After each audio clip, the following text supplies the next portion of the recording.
হ্যাঁ, hello everyone, welcome back to my channel. কেমন আছো তোমরা? আশা করি ভালো আছো। দেখো, নতুন একটা রেসিপি নিয়ে চলে আসলাম তোমাদের সামনে।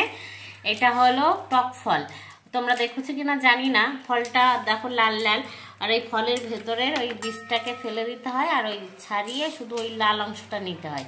এটাকে আমি রান্না করব, রান্নাটা তোমাদের সঙ্গে শেয়ার করব। ভালো লাগলে লাইক করো, কমেন্ট করো, সাবস্ক্রাইব করো, আর অবশ্যই আমার পাশে থেকো, দেখতে থাকো আমি কি কি করি। এরকম আমাকে হেল্প করছে আমার প্রতি দেবতা আর আমার মেয়ে। এই দেখো কতগুলো বাছা হয়ে গেছে। এইবার একটু বাছা হয়ে গেছে ঠিক, কিন্তু এটা যখন রান্না করবো একদম একটুখানি হয়ে যাবে। দেখো ফলগুলো কি সুন্দর ধুয়ে আসা হয়েছে।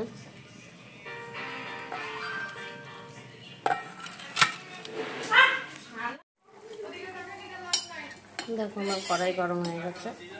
আমি এবার একটু তেল দিয়ে দিলাম, সরষের তেল। বেশি দেবো না, এইটুকু তেলেই দেবো।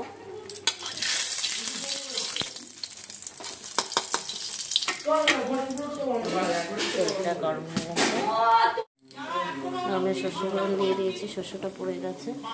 আমি এটা লঙ্কা দিয়ে করবো, এটা মিষ্টি দিয়েও করা যায় দেখো, কিন্তু মিষ্টি দিয়ে করবো না, আমি এটা ঝাল বানাবো। এখন আমি সর্ষে ফোড়নের উপরে আমি সেই ফলটা ঢেলে দিলাম আমি এর মধ্যে।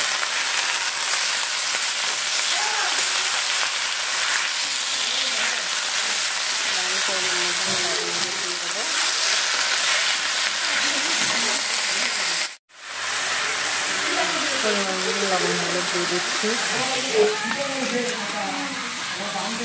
যেহেতু টক লবণের পরিমাণটা একটু বেশি লাগবে।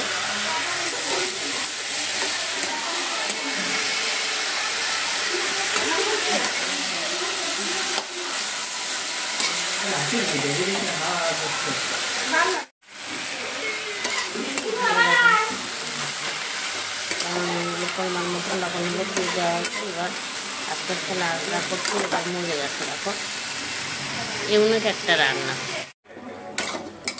দেখো কি সুন্দর জেলি জেলি মতন হয়ে এসছে।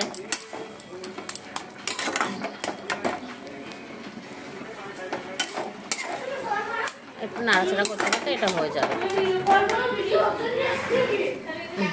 এটা তো প্রচণ্ড টক, তার জন্য অল্প একটু চিনি দিয়ে দিলাম আমি এর মধ্যে।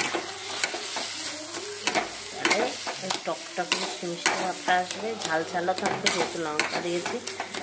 বেশ একটা ভালো টেস্টি খাবার। তোমরা একটা রান্না করে খেয়ে দেখো, ভালো লাগে। যেহেতু একটা চিনি দেওয়া হয়েছে, বুদবুদ বুদবুদ হচ্ছে।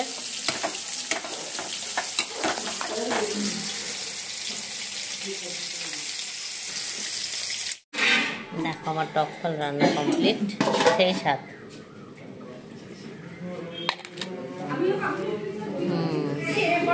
এবার এটা ভাত দিয়ে খেয়ে নিলে দারুণ লাগবে, এমনিও খাওয়া যাবে শুধু।